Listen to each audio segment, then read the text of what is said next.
హరి ఓం శ్రీ మహాగణాధిపతయే నమః. మహాసరస్వత్యై నమః. దీనామవిత్రేతు గురుబ్రహ్మ గురువిష్ణు గురుదేవో మహేశ్వర. గురు సాక్షాత్ పరబ్రహ్మ తస్మై శ్రీ గురవే నమః. గురవే సర్వలోకానాం విషజే భవరోగిణాం నిధయే సర్వవిద్యానాం దక్షిణామూర్తయే నమః. ప్రియ భగవద్బంధువులారా, ఇంతవరకు మనం లంకలో సీతాన్వేషణం 11 వరకు తెలియజేసుకున్నాము. మరల సుందరకాండ లంకలో సీతాన్వేషణ 12 నుంచి ప్రారంభించుచున్నాము. గమనించగలరు.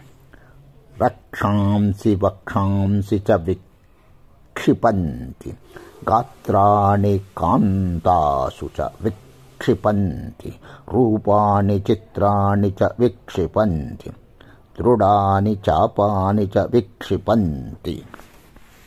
రాక్షసులలో కొందరు తమ రొమ్ములను విరుచుకొనుచున్నారు, కొందరు తమ ప్రియురాళ్లపై పడుచున్నారు, మరికొందరు విచిత్రాలైన రూపాలను ప్రదర్శిస్తున్నారు. ఇంకొందరు దృఢాలైన ధనస్సులను ఎక్కుపెట్టి తిరుగుచున్నారు. ఆ గృహంలోని అందమైన స్త్రీలు కొందరు తమ శరీరాలకు చందనాదులు అలదుకుంటున్నారు, మరికొందరు స్త్రీలు నిద్రిస్తున్నారు. చక్కని రూపము, అందమైన ముఖము ఉన్న ఇంకొందరు స్త్రీలు నవ్వుకుంటున్నారు. కొందరు వనితలు ప్రియుల పట్ల కోపం వహించి నిట్టూర్పులు విడుస్తున్నారు. ఇటువంటి స్త్రీలను హనుమంతుడు అక్కడ చూశాడు. ఆ మహానగరం ధ్వని చేస్తున్న మహాగజాలతోనూ పూజనీయులైన ఉత్తమ పురుషులతోనూ ప్రకాశిస్తున్నది. దీర్ఘ నిశ్వాసాలు విడుస్తున్న వీరులతో ఆ మహానగరం బుసలు కొడుతున్న సర్పాలతో నిండి ఉన్న మడుగుల మల్లె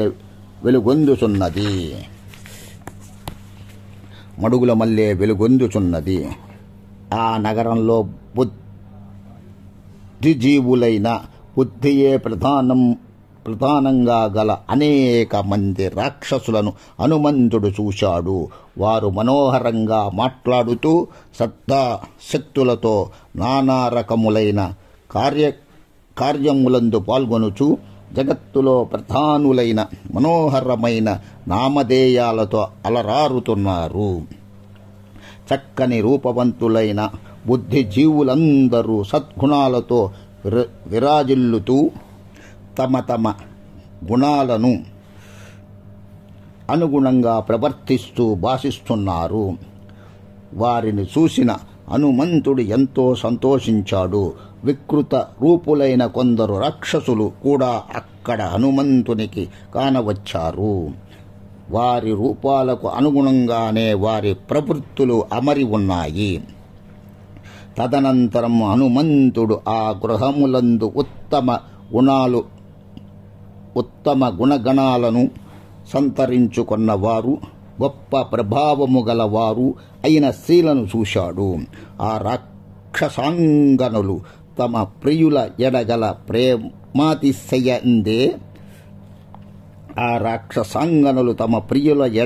ప్రేమాతిశయంచే మద్యపానం పట్ల అభిరుచి గలవారై ఉన్నారు. అంతేగాక కాంతివంతమైన నక్షత్రాల పట్ల వారు ప్రకాశిస్తున్నారు. వారు ప్రకాశిస్తున్నారు. అర్ధరాత్రి సమయంలో కాంతితో ప్రకాశిస్తూ తమ ప్రియుల కౌగిళ్లలో ఒదిగిపోయి సిగ్గుపడుతూ కొందరు స్త్రీలు అమిత ఆనందాన్ని పొందుతున్నారు. పుష్పముల చేత కప్పబడిన పక్షుల మల్లే వారు కానవచ్చారు. అలాంటి స్త్రీలు కూడా కొందరు హనుమంతుని కంటపడ్డారు. మేడలపై భాగంలో భర్తల ఒడులలో సుఖంగా కొందరు స్త్రీలు కూర్చుని ఉన్నారు. భర్తల ప్రేమకు నోచుకున్న మరికొందరు మన్మథావేశానికి గురి అయి వారితో రతి క్రీడలలో మునిగి ఉన్నారు. వీరందరూ ధర్మ మార్గంబువలంబులు. అలాంటి స్త్రీలను హనుమంతుడు చూశాడు. వీరందరూ ధర్మ మార్గవలంబులు. హనుమంతునికి కానవచ్చిన కొందరు స్త్రీలు విహీనులై బంగారు తీగ వన్నెలో ఉన్నారు. అత్యంత సంభోగానందం అందించగల కొందరు అతివలు పుటం పెట్టిన బంగారు వర్ణంలో ఉన్నారు. చంద్రునిలో మచ్చ రంగుమల్లే కొందరు స్త్రీలు శరీర వర్ణం ఉన్నది. చంద్రునిలో మచ్చ రంగుమల్లే కొందరు స్త్రీల శరీరం వర్ణం ఉన్నది. అందమైన అవయవాలు రంగు సంతరించుకున్న కొందరు స్త్రీలు ప్రియుల వియోగంతో బాధపడుతూ కానవచ్చారు.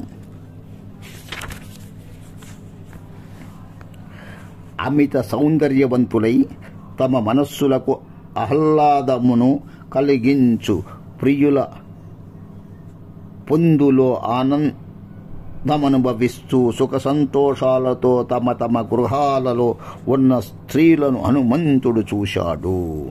చంద్రుని మల్లె ప్రకాశిస్తూ ఉన్న ముఖాల వరుసలు, వంకరుగా ఉన్న కనురెప్పలు గల అందమైన నేత్ర పంక్తులు, మెరుపుల యొక్క అందమైన మాలల మల్లె ఉన్న అలంకారాల వరసలు అక్కడ హనుమంతునకు కనిపించాయి.